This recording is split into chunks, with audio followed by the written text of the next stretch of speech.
Assalamualaikum warahmatullahi wabarakatuh. Perkenalkan, nama saya Rusfika dengan NIM 02502023, program studi akuntansi.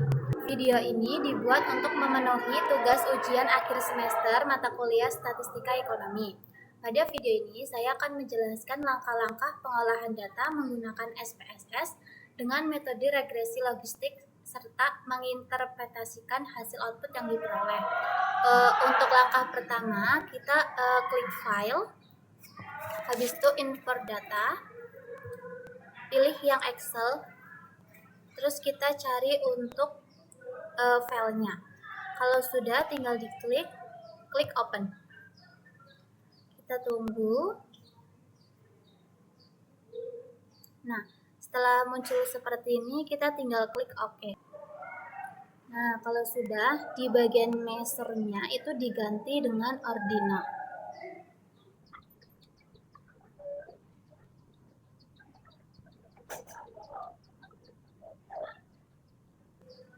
Setelah measure-nya diganti, kita ke bagian tahun. Ini X1 ditambah dengan profitabilitas. Untuk yang X2 itu diganti dengan likuiditas. Terus yang X3 itu diganti dengan leverage. Untuk yang X4 itu ditambah aktivitas. Untuk yang X5 itu ukuran perusahaan. X6 pertumbuhan penjualan.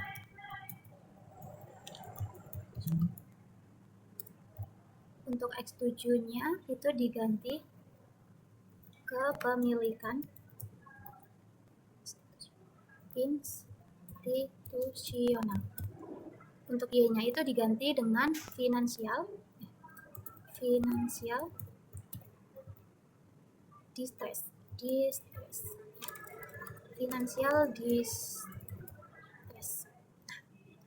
Kalau sudah, kita langsung ke langkah-langkah selanjutnya. Kita tinggal klik analyze, regression, klik yang binary logistik. Kalau sudah, untuk di bagian dependent itu diisi dengan yang Y financial distress. Untuk yang blok 1 of 1 itu diisi dengan X1 sampai X7. Pindahkan ke bagian kanan.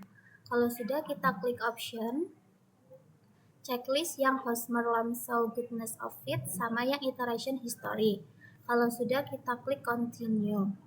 Oke. Nah, setelah itu kita klik analyze, descriptive statistik. Yang sudah, kita klik yang X1, di drag sampai Y, dipindahkan ke variabel. Setelah itu, untuk dibagi, kalau sudah, kita klik median, mode, standard deviation, minimum, sama maksimum. Kalau sudah, klik continue. Oke. Nah, selanjutnya kita klik analyze lagi, descriptive statistik, habis itu pencet yang deskriptif. Nah, untuk di ini tuh juga sama. Untuk X1 di drag sampai bawah sampai Y, dipindah ke bagian variabel atau bagian kanan. Setelah itu kita klik option dan pastikan standard deviation, minimum sama maksimum itu sudah terchecklist. Kalau sudah, klik continue. Klik juga OK. Nah, sekarang saya akan menginterpretasikan untuk data yang diperoleh. Yang pertama, kita bisa lihat dari tabel frekuensi. Di bagian sini kita bisa lihat ada X1 profitabilitas, itu jumlah datanya ada 225. Dan juga untuk X2 likuiditas itu datanya ada 225. Dan juga X3 leverage untuk jumlah datanya juga sebesar 225. Selanjutnya ada X4 yaitu aktivitas, jumlah datanya ada 225. Ada juga X5 yaitu ukuran perusahaan, Untuk jumlah data frekuensinya itu ada 225. Ada X6, pertumbuhan penjualan. Untuk data frekuensi jumlahnya juga ada 225. Untuk X7, kepemilikan institusional, itu juga frekuensinya ada jumlahnya 225. Dan juga semuanya sama, jumlahnya 225. Jadi semua presentasinya itu adalah 100%. Begitu. Dan Y-nya juga sama, frekuensinya 225. Selanjutnya kita interpretasi untuk uji statistik deskriptif. Kita bisa lihat dari tabel ini.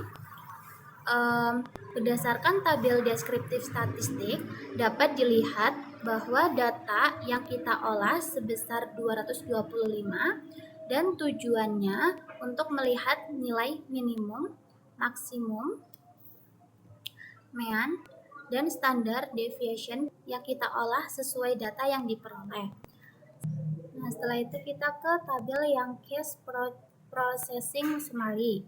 Dapat dilihat ini tuh jumlah datanya ada 225 dan jadi ini tuh 100%, jadi semua datanya itu ada.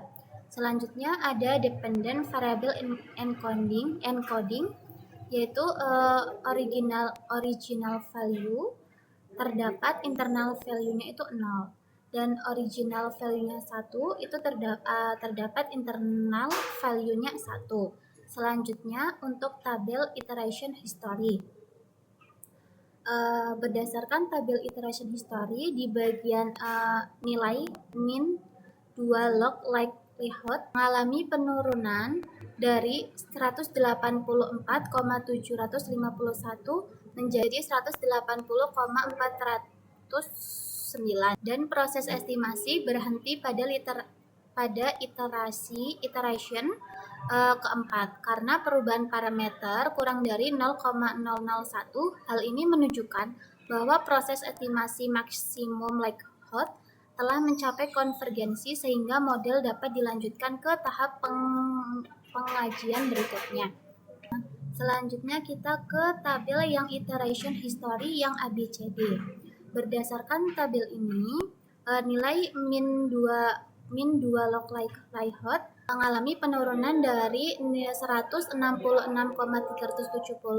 sampai ke 147,893. Setelah variabel independen dimasukkan ke dalam model, penurunan tersebut menunjukkan bahwa model menjadi lebih baik dalam menjelaskan variabel dependen. Proses estimasi berhenti pada iterasi ke-6 karena perubahan parameter kurang dari 0,001 sehingga model telah mencapai konvergensi dan layak dilanjutkan pada tahap selanjutnya. Selanjutnya kita ke yang tabel omnibus test of model coefficient. Berdasarkan tabel tersebut diperoleh nilai chi-square sebesar 32,516 dengan tingkat signifikasi sebesar 0,001. Nilai signifikasi yang lebih kecil dari 0,05 menunjukkan bahwa model regresi logistik yang dibangun layak digunakan. Dengan demikian, variabel profitabilitas, likuiditas, leverage, aktivitas, ukuran perusahaan, pertumbuhan penjualan, kepemilikan institusional, dan financial distress secara simultan mampu meningkatkan kemampuan model dalam menjelaskan variabel dependen. Setelah itu kita ke variable in the equation. Step 0 menunjukkan kondisi awal sebelum variabel independen dimasukkan ke dalam model. Output digunakan sebagai pembanding untuk melihat apakah model menjadi lebih baik setelah variabel independen ditambahkan pada step 1. Selanjutnya ini yang bawah, yang variable not in the equation. Berdasarkan tabel ini, nilai signifikasi profitabilitas, leverage, dan aktivitas itu kurang dari 0,05 sehingga ketiga variabel tersebut berpotensi meningkatkan kemampuan model dalam menjelaskan variabel dependen.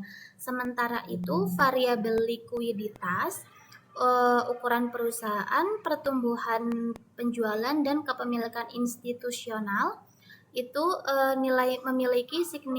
memiliki nilai signifikasi sebesar lebih besar dari 0,05 sehingga belum menunjukkan kontribusi yang signifikasi terhadap model. Secara simultan, nilai overall statistik sebesar 27,672 sehingga signifikasinya itu adalah kurang dari 0,0001, menunjukkan bahwa variabel independen yang digunakan berpotensi meningkatkan kualitas model yang hanya memuat konstanta. Selanjutnya kita ke tabel yang model summary. Nah, untuk model summary ini berdasarkan hasil tabel model summary diperoleh nilai min 2 log likelihood sebesar 147,893 yang menunjukkan bahwa model mengalami peningkatan dibandingkan model awal.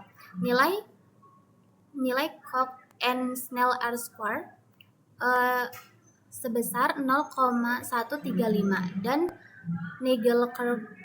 Nagelkerb R-square itu sebesar 0,244, menunjukkan bahwa variabel mampu menjelaskan variabel dependen sebesar 24,4%, itu dari 0,244 dikali 100.